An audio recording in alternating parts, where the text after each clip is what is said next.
Welcome to online study classes.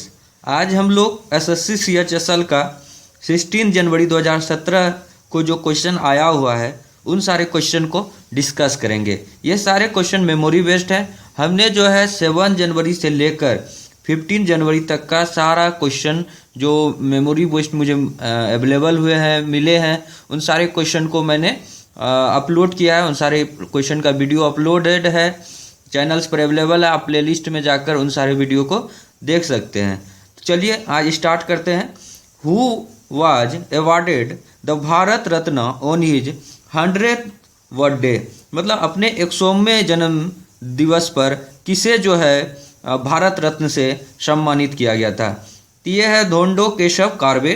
इनको जो है अपने 100वें बर्थडे पर, अपने जन्म तिथि के 100वें बर्थडे पर इनको जो है भारत रत्न, जो कि भारत का सबसे बड़ा अवार्ड है, उससे सम्मानित किया गया था, भारत रत्न से।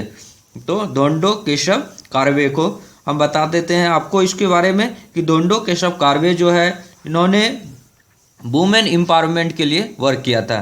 मतलब ये सोशल क्षेत्र में, सोशल वर्क के क्षेत्र में इनको इस चीज़ के लिए सम्मानित किया गया है, सोशल सर्विस के लिए।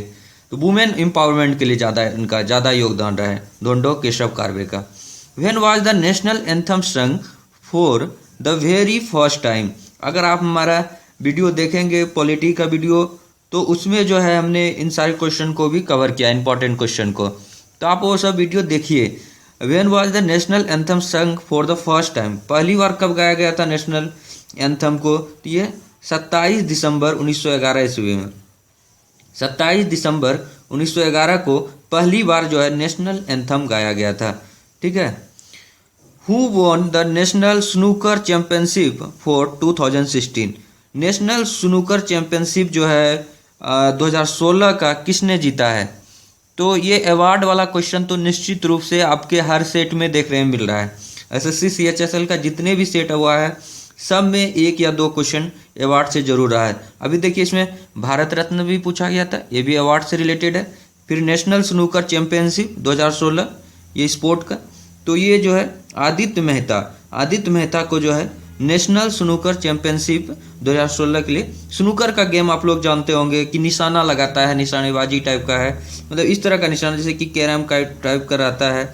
इसमें जो है कुछ एक वाइट रहती है, रेड बॉल रहती है, ब्लैक बॉल, उसको जो है मार के जो है इसमें डालना पड़ता है। तो इस तरह का निशाना लगाते हैं ना, तो इधर और इधर सब जो, तो एक पर्टिकुलर प्रोसेस है, स्नूकर का गेम है। ये जो आदित्य मेहता, उन्होंने नेशनल स्नूकर चैंपियनशिप 2016 जीता है, आदित्य मेहता ने। फिर है 2016 जो नोबेल इन इकोनॉमिक्स दिया गया, नोबेल प्राइज इन इकोनॉमिक्स, तो वो पूछ रहा है कि 2016 Nobel in economics was given for, किसके लिए दिया गया, कौन सा काम इकोनॉमिक्स में किया गया था? तो वो मिला था कॉन्ट्रैक्ट थ्योरी। ये कॉन्ट्रैक्ट थ्योरी जो है इसके लिए जो है 2016 का इकोनॉमिक्स का नोबेल प्राइज दिया गया है। तो 2016 का Nobel in economics was given for the contract theory के लिए। फिर आर्य समाज के फाउंडर कौन थे, आर्य समाज के जनक कौन थे?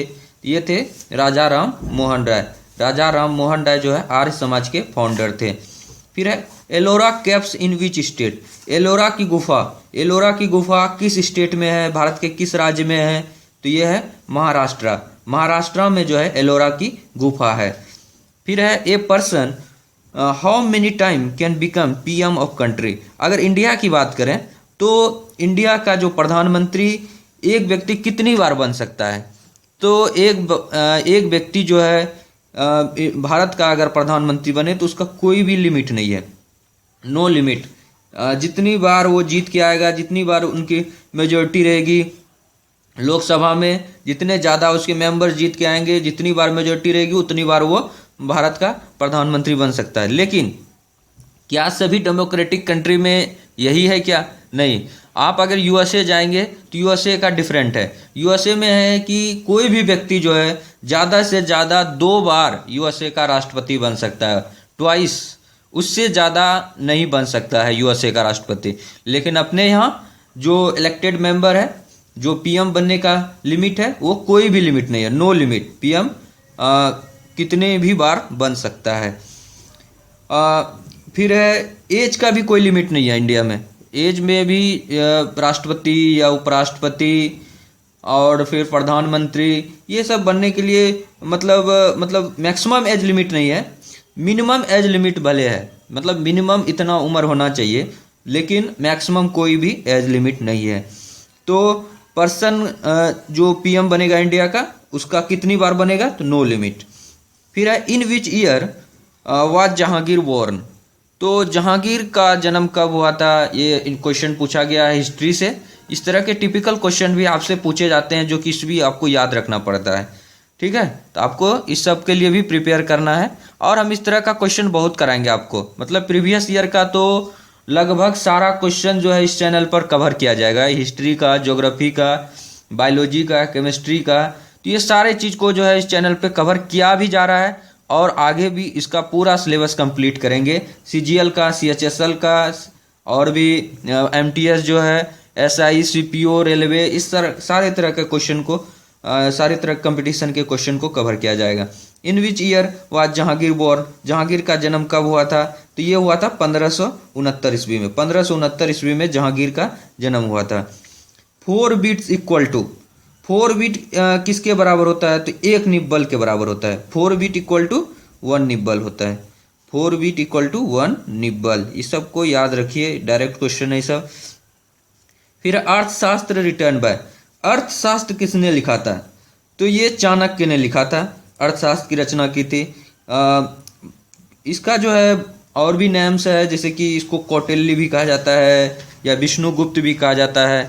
तो चाणक्य काफ़ी जो है अर्थशास्त्र के जनक माने जाते हैं। तो ये अर्थशास्त्र जो लिखा गया है ये चाणक्य के द्वारा लिखा गया है, ठीक है। आगे चलते हैं और भी क्वेश्चन देखते हैं। Barograph, barograph made by, barograph किसके द्वारा बनाया गया था, मतलब बैरोग्राफ किस किस चीज़ का बना हुआ है, किसके द्वारा नहीं, बैरोग्राफ जो है किसका बना हुआ होता है, तो ये वुड्स और ब्रास का बना हुआ होता है। बैरोग्राफ जो बना हुआ होता है वो वुड्स और ब्रास, ये दोनों का मिलकर बनाते हैं बैरोग्राफ। फिर है Bhavani dam is located in which state, Bhavani dam किस स्टेट में है, स्थित है भवानी डैम, तो ये भवानी डैम जो है, बांध जो है, ये तमिलनाडु में है। भवानी डैम जो है is located in Tamil Nadu state, ठीक है। Deepika Kumari, Deepika Kumari related with which game, Deepika Kumari किस गेम से रिलेटेड है, तो ये आपको याद रखना है। दीपिका, ये गेम वाला बहुत ज़्यादा पूछा जाता है कि कोई व्यक्ति है उस किस गेम से रिलेटेड है, तो इस तरह का क्वेश्चन आपको हम इस तरह का वीडियो भी अपलोड करेंगे। Deepika Kumari related to with which game, ये है आर्करी, आर्करी से मतलब निशानेबाजी से, तीर धनुष अंदाजी से, आर्करी से रिलेटेड है दीपिका कुमारी।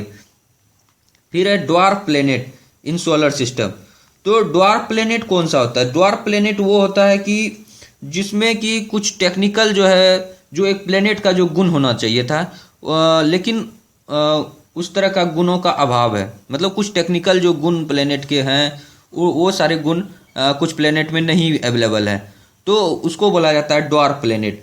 और वो ड्वार्फ प्लेनेट कौन है, प्लूटो, प्लूटो जो है ड्वार्फ प्लेनेट है। इसमें कुछ टेक्निकली रूप से प्लेनेट के गुण का अभाव है, इसलिए इनको प्लेनेट से बाहर भी रख दिया गया। कितने लोग इसको प्लेनेट नहीं भी मानते हैं, प्लूटो को ग्रह नहीं मानते हैं। Full form of GDP, GDP का फुल फॉर्म क्या है, तो ये जीडीपी का फुल फॉर्म है ग्रॉस डोमेस्टिक प्रोडक्ट, जीडीपी का फुल फॉर्म है ग्रॉस डोमेस्टिक प्रोडक्ट, जीडीपी। फिर है हु इन्वेंटेड लॉगरिथम्स, लॉगरिथम्स को किसने इन्वेंट किया था, तो ये आपसे क्वेश्चन पूछा गया है, हु इन्वेंटेड लॉगरिथम्स। तो ये लॉगरिथम्स का जो इन्वेंट किए थे जॉन नेपियर, जॉन नेपियर ने जो है लॉगरिथम को इन्वेंट किया था, इसकी खोज की थी। व्हीकल्स एग्जॉस्ट विच पॉइजनस गैस, तो इसमें 4 ऑप्शन दिया गया था कि किस तरह का पॉइजनस गैस जो है व्हीकल्स एग्जॉस्ट करता है, बाहर निकालता है, तो यह है हाइड्रोकार्बन्स। हाइड्रोजन और कार्बन्स का जो कंपाउंड्स है उसको हाइड्रोकार्बन्स बोलते हैं, तो हाइड्रोकार्बन्स को एग्जॉस्ट करता है। फिर है largest union territories in India, अगर यूनियन टेरिटरीज की बात करें तो इंडिया का सबसे बड़ा जो यूनियन टेरिटरीज है वो है अंडमान एंड निकोबार। अंडमान एंड निकोबार जो है भारत का सबसे बड़ा यूनियन टेरिटरीज है। स्टेट और यूनियन टेरिटरीज में अंतर है, मतलब स्टेट में क्या होता है कि जैसे कि यूनियन जो वहाँ पर सीएम होते हैं वहाँ पर मतलब हर तरह का रूल रेगुलेशन के लिए अवेलेबल रहते हैं वहाँ पर। लेकिन यहाँ पर क्या होता है कि जो यूनियन टेरिटरी इस पे सीधा सेंट्रल गवर्नमेंट का मतलब अधिकार होता है। हालांकि एक्सेप्शन है, दिल्ली में जो है सीएम भी है, और लेकिन कुछ क्षेत्र पर जैसे लैंड है रिफॉर्म, फिर पुलिस हुआ, इस तरह का जो लॉ एंड ऑर्डर का चीज़ है वो जो है सेंट्रल गवर्नमेंट के अंडर में है, फिर भी दिल्ली में। इसलिए लार्जेस्ट यूनियन टेरिटरीज जो है इंडिया का हुआ है अंडमान एंड निकोबार। फिर है chlorophyll occurs in which part of the plant. Chlorophyll जो है प्लांट के किस पार्ट में पाया जाता है, तो ये है क्लोरोप्लास्ट। क्लोरोप्लास्ट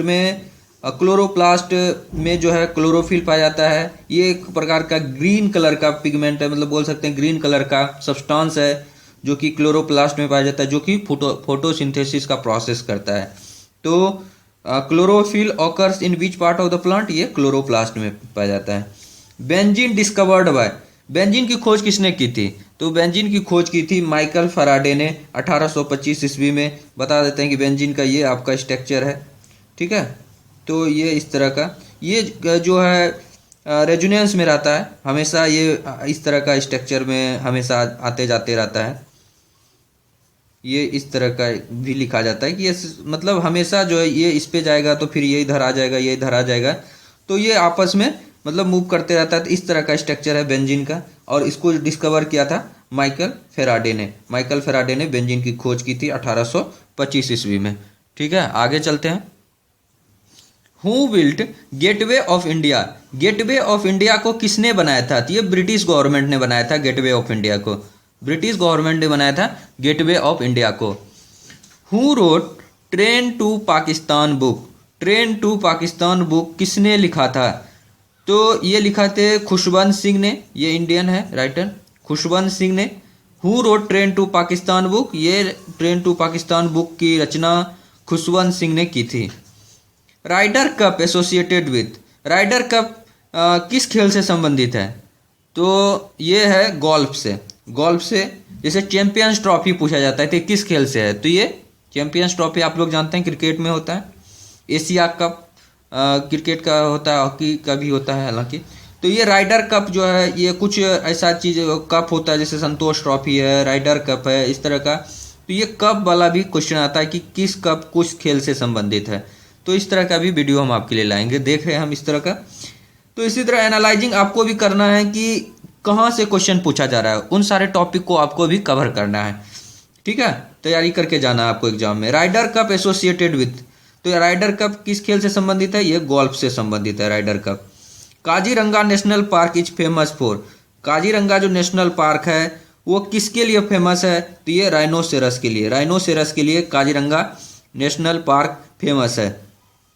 फिर है लाल बहादुर शास्त्री बॉर्न इन, मतलब कब जो है जन्म हुआ था लाल बहादुर शास्त्री का, तो लाल बहादुर शास्त्री का जन्म हुआ था 2 अक्टूबर 1901 ईस्वी में मुगलसराय में।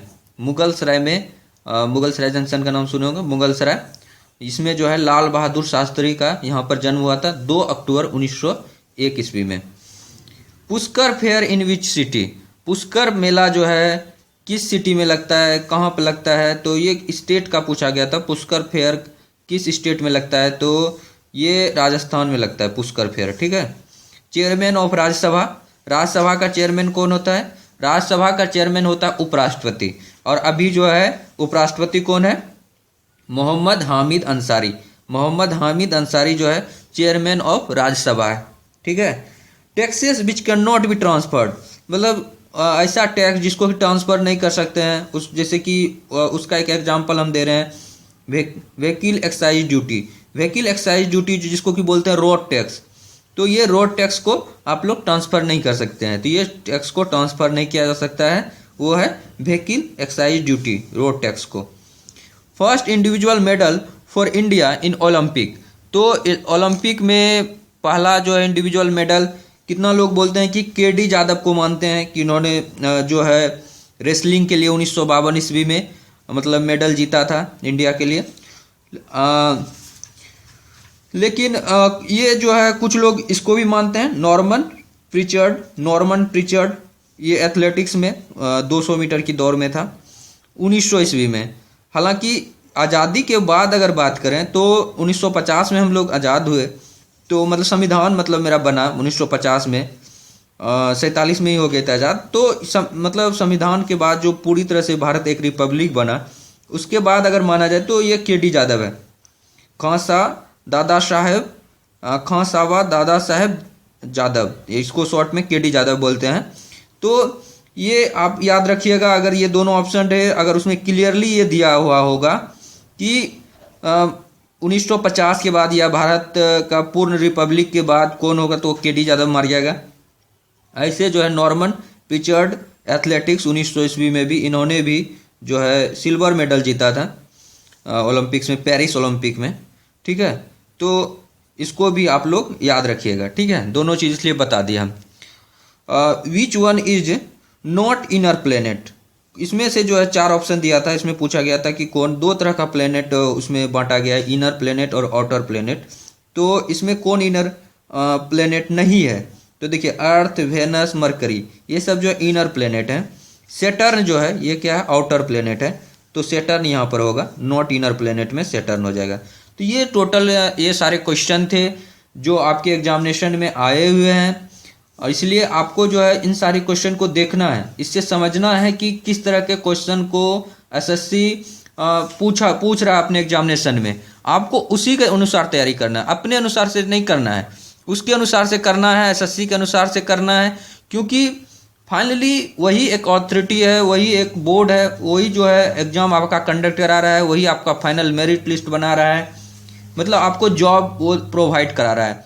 तो आपको उसके हिसाब से चलना है, और उसको देखिए कि कहाँ कहाँ पर आपको फुल फॉर्म से पूछ रहा है, कौन इन्वेंट क्या इन्वेंशन से पूछ रहा है, नेशनल पार्क से पूछ रहा है, कौन सा कप जो है किस गेम से रिलेटेड है, और जैसे कि गेटवे ऑफ इंडिया कहाँ बिल्ड हुआ, फिर किसने बिल्ड कराया, फिर आपको पूछा जा रहा है कि राज्यसभा लोकसभा से तो हमेशा क्वेश्चन आ रहा है, तो इस तरह का कोई मेला के बारे में पूछ रहा है, तो इस तरह से आपको बेंजीन हुआ मतलब बायोलॉजी से भी पूछ रहा है। तो इस तरह से आपको तैयार होना है, मतलब काफ़ी अपने आप को प्रिपेयर करना है, और हम इस चैनल पर सारे वीडियो आपको लिए अपलोड करेंगे। लेकिन आप लोग देख रहे हैं कि बहुत ज़्यादा कुछ लोग परेशान हो रहे हैं, कह रहे हैं कि सारा मतलब आप जो है मतलब कह रहे हैं कि कोई मेंसुरेशन पढ़ा दीजिए, ज्योमेट्री पढ़ा दीजिए, ये संभव नहीं है। मतलब आपको एक सिस्टम के तहत हम पढ़ाएंगे यहाँ पर। आप हर एक लोगों का अगर डिमांड इंडिविजुअली डिमांड करें तो 8-9 हज़ार सब्सक्राइबर हैं, अगर हर लोग इंडिविजुअली डिमांड करें तो थोड़ा संभव नहीं हो पाएगा उसको। इसलिए आप लोगों को बोलते हैं कि आप लोग फेसबुक ग्रुप ज्वाइन कीजिए, वहाँ पर हम लोग डिस्कस करेंगे, और जो ज़्यादा लोगों की डिमांड रहेगी हम उसको स्टार्ट कर देंगे। ऐसे जो है अगर आप लोग नहीं ज्वाइन कर पा रहे हैं तो फिर जो है हम जिस वे से आपको पढ़ा रहे हैं, जिस तरह से सिस्टमेटिक वे में पढ़ा रहे हैं, आप उसको फॉलो करते जाइए, उस पैटर्न को, आपका निश्चित रूप से एग्ज़ाम क्लियर होगा, इसमें कोई भी डाउट नहीं है। और एसएससी CHSL के लिए जो लोग अभी कर रहे हैं, एग्ज़ाम देने जा रहे हैं, उन लोगों को ऑल द बेस्ट। और आप लोग इसी तरह तैयारी करते रहिए, बढ़िया से मन लगाकर पढ़िए, सिलेक्शन आपका होगा। और हम SSC CGL के लिए जो है एक वीडियो लाएंगे जिसमें कि आपको बताएंगे कि किस तरह से आपको SSC CGL के लिए प्रिपरेशन करना है, कितना टाइम, किस तरह से टाइम मैनेजमेंट करना है, आपका क्या प्रिपरेशन स्ट्रेटजी होगा, कौन सा बुक फॉलो करना है। अभी से आपको तैयारी करने के लिए भिड़ जाना है, तभी जाकर जो है ना, अगर अभी से आप करेंगे तो तब जाकर SSC CGL निकल पाएगा, आराम से निकलेगा। क्योंकि वो कंपटीशन काफ़ी टफ होता है। उसका कटअप क्या था पिछले साल का, पेपर 1 का, टायर 1 का क्या कटअप था, और टायर 2 के लिए भी क्या स्ट्रेटजी होना चाहिए, वो सब भी डिस्कस करेंगे आपके लिए। इसलिए आप उस वीडियो को भी आप लोग ज़रूर देखिएगा। इसलिए आप लोग निफिकिर होकर तैयारी कीजिए, और हम जो है आपके मदद के लिए हमेशा तैयार हैं, अवेलेबल हैं। और हम जो पैटर्न को फॉलो कर रहे हैं आप उस पैटर्न को फॉलो कीजिए। आप लोग स्पेशल मतलब लेक्चर का डिमांड मत कीजिए, हर चीज़ का शॉर्ट ट्रिक पर मत जाइए, पहले आप उसका फुल ट्रिक सीखने का कोशिश कीजिए। अगर आपको उसमें प्रॉब्लम आ रही है तो फिर हम देखिए, पहले हम बढ़िया से पूरा सिस्टमेटिक वे से पढ़ाएंगे, फिर उसके बाद शॉर्ट ट्रिक भी देंगे जहां हमको लगेगा कि नहीं, हमको भी ये लगा रहता है कि हमारे बच्चे अदर बच्चों से कम समय में क्वेश्चन करके आए, इसलिए हम आपको खुद ही शॉर्ट ट्रिक प्रोवाइड करेंगे जहां शॉर्ट ट्रिक प्रोवाइड करने की ज़रूरत पड़ेगा।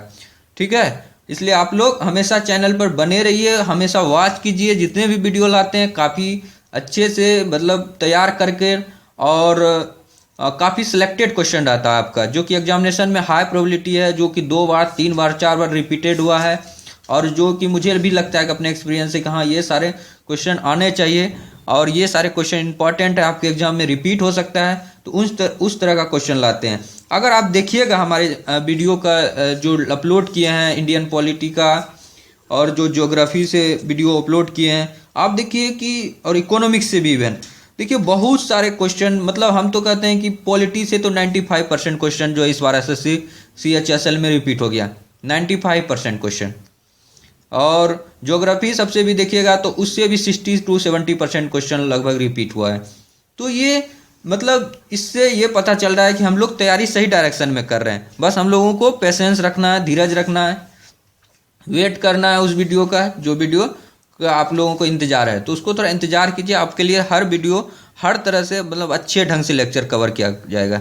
ये हम इसलिए थोड़ा सा समय लिए दोस्त, क्योंकि आप लोग का कमेंट में हमें हर कमेंट को पढ़ता हूँ, आप लोग जो भी कमेंट लिखते हैं उसका रिप्लाई करता हूँ, हर कमेंट को पढ़ता हूँ, आपका प्रॉब्लम समझने का कोशिश करता हूँ, और जितना पॉसिबल हो सके उतना मैं मदद करने के लिए हमेशा तैयार रहता हूँ।